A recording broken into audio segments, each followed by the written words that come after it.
April 29th Nara Lokesh Telugu Desam పార్టీకి సంబంధించిన HRD మంత్రి చంద్రబాబు నాయుడు కొడుకు. ఆయన జీవితంలో సువర్ణాక్షరాలతో లిఖించదగిన రోజుగా చెప్పవచ్చు.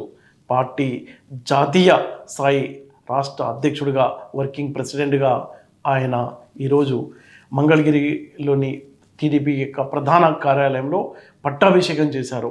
ఆయనతో పాటు తెలుగుదేశం పార్టీకి సంబంధించిన నూతన కార్యవర్గం 252 మంది, ఇందులో 29 మంది పోలిట్ బ్యూరో సభ్యులు కూడా ఉన్నారు. ఎప్పటి నుంచో చర్చ జరుగుతుంది, మొత్తం పార్టీ పగ్గాలు లోకేష్కి ఇస్తారని. ఆ రోజు వచ్చేసింది. ఒక పండుగ వాతావరణంలో టీడీపీకి సంబంధించిన ఫ్యామిలీ ఒక ఉత్సాహంలాగా ఈ పట్టాభిషేకం కార్యక్రమం నిర్వహించారు. చంద్రబాబు నాయుడు లోకేష్తో ప్రమాణ స్వీకారం, వర్కింగ్ ప్రెసిడెంట్గా ప్రమాణ స్వీకారం చేశారు.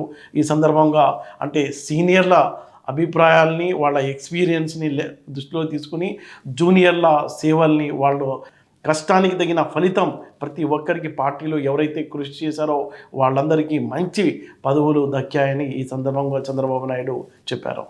మంత్రి నారా లోకేష్ ఇప్పుడు పార్టీ కీలక బాధ్యతలు చేపట్టారు. ఇకపై పార్టీ కార్యకలాపాలు ఆయన పర్యవేక్షణలోనే నడుస్తాయి. చంద్రబాబు అధినేతగానే కొనసాగిన వర్కింగ్ ప్రెసిడెంట్గా లోకేష్ ప్రధాన బాధ్యతలను నిర్వహిస్తారు.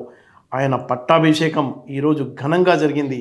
లోకేష్ను పార్టీ జాతీయ వర్కింగ్ ప్రెసిడెంట్గా ప్రమాణ స్వీకారం చేయించి లోకేష్ నాయకత్వానికి చంద్రబాబు మార్గం సుగమం చేశారు.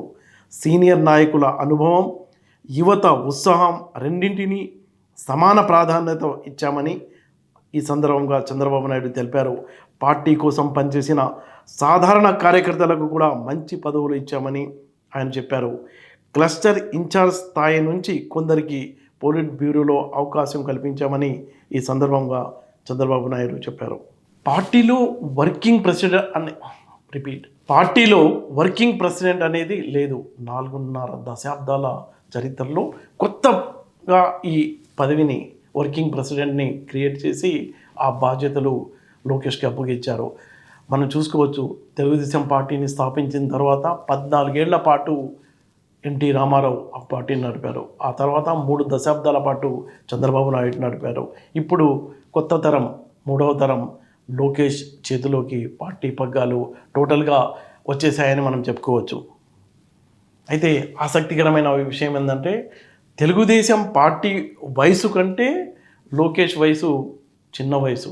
అప్పట్లో చంద్రబాబు నాయుడు ఈ పార్టీ పగ్గాలు చేపట్టినప్పుడు ఆయన వయసు 45 సంవత్సరాలు ఉండేది. ఇప్పుడు అంతకంటే తక్కువ వయసు ఉన్న లోకేష్ పార్టీ పగ్గాలు చేపట్టారు. మొత్తం ఇంకా తెలుగుదేశం పార్టీ ఆయన కన్నుసన్నల్లోనే మెలగనుంది. త్వరలో టీడీపీ మహానాడు జరగనుంది. ఇది లోకేష్ జాతీయ వర్కింగ్ ప్రెసిడెంట్గా బాధ్యతలు చేపట్టిన తర్వాత జరిగే తొలి పెద్ద పార్టీ కార్యక్రమం.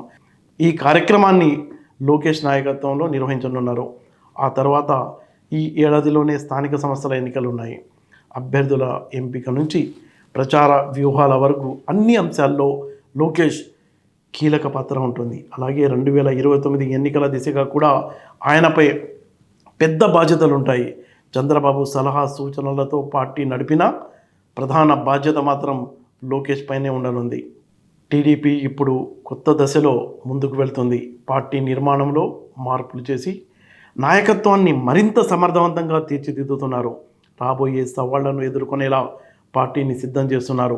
ఒకవైపు ప్రభుత్వ పథకాలని ప్రజల్లోకి బలంగా తీసుకెళ్తూ, మరోవైపు 2029 ఎన్నికల కోసం వ్యూహాలను రూపొందించి అమలు చేయడంపై దృష్టి పెట్టారు. ఈ 2 దిశల్లో సమతుల్యంగా ముందుకెళ్లడం ద్వారా టీడీపీ తన బలాన్ని చాటుకోవాలని లక్ష్యంగా పెట్టుకుంది.